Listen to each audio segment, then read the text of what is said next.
masked rather than blinded study. Yeah? So I had a student who said, when you do a blinded, double-blind study, David, does that mean both eyes are blind, or the animals are blind at the beginning and the end of the study? But no. So we say masked. So we use this as a masked study, and we looked at Remend versus the standard hyaluronic acid tear replacement drop, and you can see in every case there was a reduction in the conjunctival hyperemia, the ocular irritation, and the ocular discharge. I don't know how easy that green is to read there, but the full line is the Remend, and the dotted line is the standard hyaluronic acid tear replacement drop. So we can show that Remend can be really useful in cases of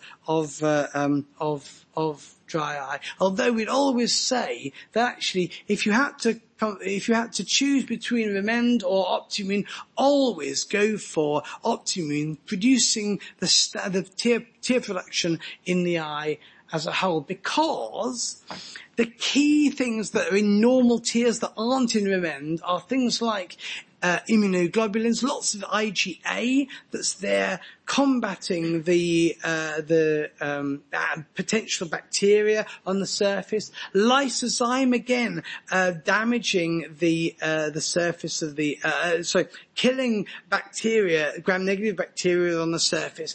And lactoferrin, again, stopping the bacteria replicating. But the interesting thing is, which one of those is which? Did you get them right? So here's lactoferrin. Remember that lactoferrin chelates iron. So these little blue dots here are iron atoms that are being chelated by lactoferrin. Why is iron important? Why do we reduce bacterial populations by reducing the level of iron on the eye surface? Well, of course, the bacteria need iron for their electron transport chain to make ATP. So if you stop them getting iron, then you'll find that you reduce bacterial contamination considerably. As I say, the immunoglobulin similarly fights against those bacteria, and the lysozyme kills them. So actually, all of those are really important in optimizing ocular surface health, and so much, much better if it works to get the eye to produce its own tears rather than to use a tear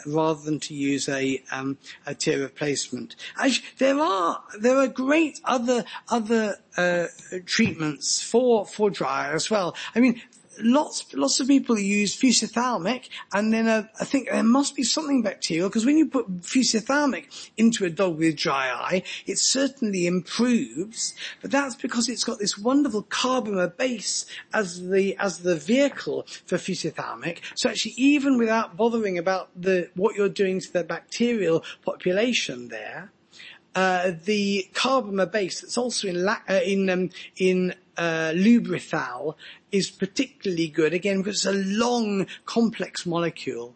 And so all of those things can improve ocular surface health there, but better if you can get the dog to produce its own tears again. That's just about all I've got to say about dry eye. I'm sure we're all on for lunch very soon, but then if you need to email me with any questions or any cases that you've got that are interesting, there's my email and a phone number if you need to. If I don't respond, sometimes because I ask everybody for their emails, sometimes I do get sort of 50 or 70 emails a day. So if I don't respond to you, then do give me a ring. And if you've got results, either good or bad, with Remend, do think of just emailing me with your results on Remend, so we can get a bigger, better idea of how many people are having good or not so good results with either dry eye or with corneal ulcers with the drug. Thanks very much indeed.